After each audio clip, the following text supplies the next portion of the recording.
Hello students, welcome to justice teaching class. এখন আমরা class 6-এর Ray Martin প্রশ্নবিচিত্রা 2026-এর ভূগোল থেকে মডেল কোশ্চেন পেপার 2 সলভ করবো। তোমাদের আজকে 3, 4 বা মানে ওগুলো কিন্তু সলভ করবো, তো অবশ্যই তোমরা চ্যানেলের সঙ্গে থাকবে। কী রয়েছে দেখো। সূর্যের সব থেকে নিকটতম গ্রহটি ডি, বুধ। মারিয়ানা খাতটি অবস্থিত প্রশান্ত মহাসাগরে। নিরক্ষরেখার অপর নাম কি? বিষুব রেখা। আন্তর্জাতিক তারিরেখা কাকে অনুসরণ করে 180 ডিগ্রি দ্রাঘিমাটি? ভারতের দীর্ঘতম হিমবাহ হল সিয়াচেন। গঙ্গার একটি উপনদীর নাম যমুনা। শূন্যস্থান পূরণ করো। মহাকাশে হাইড্রোজেন, হিলিয়াম গ্যাস ও ধূলিকণার বিশাল মৃত্তিকে নীহারিকা বা নেবুলা বলে। পৃথিবীর গড় ব্যাসার্ধ কত? 6400 কিমি। পৃথিবী তার কক্ষতলের সঙ্গে কত ডিগ্রি কোণে হেলে রয়েছে? 66.5 ডিগ্রি কোণে হেলে থাকে। ভারতকে উপদ্বীপ বলা হয় কারণে 3 দিক জলভাগ দ্বারা বেষ্টিত। এরপর রয়েছে কি উপগ্রহ কাকে বলে, যেটা তোমার বইতে রয়েছে 8 পেজে।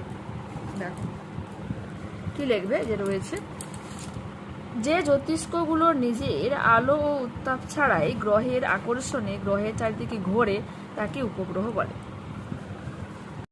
ছায়াবৃত্ত কাকে বলে? দেখো কি লিখবো, পৃথিবীর আলোকিত অর্ধাংশ ও অন্ধকার অর্ধাংশের মাঝের বৃত্তাকার সীমারেখা হলো কি? ছায়াবৃত্ত।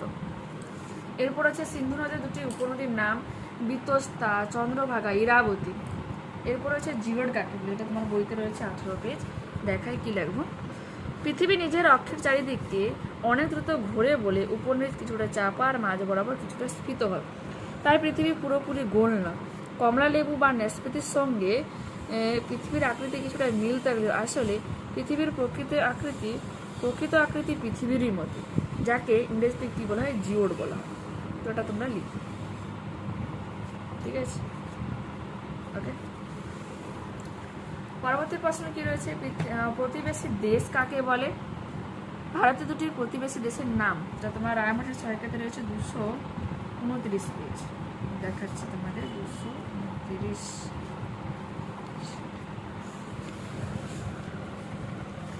এই যে রয়েছে, দেখো আমাদের বাড়ির আশেপাশে যারা থাকে তাদেরকে আমরা যেমন প্রতিবেশী বলি, ঠিক তেমনি কোনো দেশের আশেপাশে অবস্থিত দেশগুলিকে ওই দেশের প্রতিবেশী বলা হয়।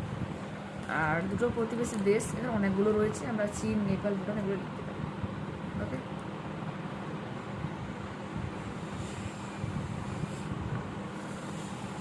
পরবর্তী প্রশ্ন কি রয়েছে দেখো, ভারতকে নদীমাতৃক দেশ বলা হচ্ছে। তোমার বইতে রয়েছে 74 পেজ, টেক্সট বুকে আর কি। কি লিখবো, ছোট বড় অসংখ্য নদীর জালের মতো প্রবাহিত হয়েছে। এই নদীগুলো জনজীবনে, কৃষিকাজে, শিল্পে, যাতায়াত ব্যবস্থায়, জলবিদ্যুৎ উৎপাদনে গুরুত্বপূর্ণ ভূমিকা পালন করে, সেজন্য। পরবর্তী প্রশ্ন, অক্ষরেখার বৈশিষ্ট্যগুলো লেখো। এটা তোমার রায়মার্টিন সহায়িকাতে রয়েছে 72 পেজ। 72 পেজ দেখাচ্ছি,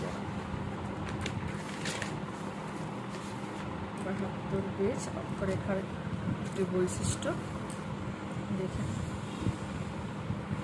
এই যে পূর্ব পশ্চিমের বিস্তৃতি রয়েছে, অক্ষরেখাগুলি পূর্ব পশ্চিমে বিস্তৃত। আকৃতি লিখতে পারো, অক্ষরেখাগুলির প্রত্যেকে পূর্ণবৃত্ত হয়। মান, অক্ষরেখার সর্বনিম্ন মান 0 ডিগ্রি, সর্বোচ্চ মান 90 ডিগ্রি হয়। সমান্তরাল অবস্থান, প্রত্যেকটি অক্ষরেখা নিরক্ষরেখার কি সমান্তরালে অবস্থিত, সেই জন্য একই অক্ষরেখায় অবস্থিত যে কোনো স্থান থেকে নিরক্ষরেখার দূরত্ব সর্বদা সমান থাকে। পরিধি, অক্ষরেখাগুলির পরিধি নিরক্ষরেখা থেকে মেরুবিন্দুদ্বয়ের দিকে ক্রমশ ছোট হতে হতে অবশেষে 2 মেরুতে 2টি বিন্দুতে পরিণত হয়, অর্থাৎ অক্ষরেখাগুলির পরিধি সমান। অক্ষাংশ, একই সমাক্ষরেখায় অবস্থিত পৃথিবীর সমস্ত স্থানের অক্ষাংশ সমান হয়। মধ্যবর্তী দূরত্ব, অক্ষরেখাগুলি পরস্পর সমান্তরাল হওয়ায় যে কোনো দুটি অক্ষরেখার মধ্যবর্তী দূরত্ব সর্বদা সমান হয়। ওকে, এরপর কি বলেছে, আণবিক গতি ও বার্ষিক গতির মধ্যে দুটি পার্থক্য দেখো। আর পার্থক্য লিখতে বলছে 99 পেজ রয়েছে। আসলে ফ্যান চলার জন্য না প্রচণ্ড প্রবলেম হচ্ছে, মানে দেরি দেখা, বারবার পেজ উঠতেছে। আর তোমাকে সাউন্ড ঠিকঠাক রাখার জন্য ফ্যান তো তোমাকে চালাতেই হচ্ছে, বাইরের সাউন্ড যাতে নিয়ে আসে সেই জন্য। এই হচ্ছে কি কথা। দেখে নাও, সংজ্ঞা রয়েছে, সময়কাল, অপর নাম, ফলাফল, সুবিধা, এগুলো উল্লেখ করবে। আর এখানে পাশে দেখো তোমার পার্থক্যটা দেওয়া রয়েছে। আর এই মডেল থেকে লাস্ট প্রশ্ন, ভারতের উত্তরের পার্বত্য অঞ্চলের সংক্ষিপ্ত বর্ণনা দাও। এটা বইতে রয়েছে তোমার 71 পেজ, 71 পেজ।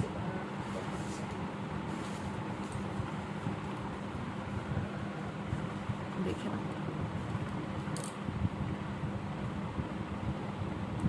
টেক্সট বুকে পেয়ে যাবে, কোনো সমস্যা নেই, 71 পেজে রয়েছে।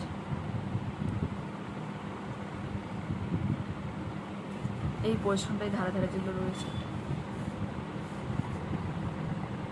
ওকে, তো এখানে কিন্তু আমরা এই মডেলটাকে কমপ্লিট করে নিলাম। নেক্সট ক্লাসে আবার দেখা যাবে।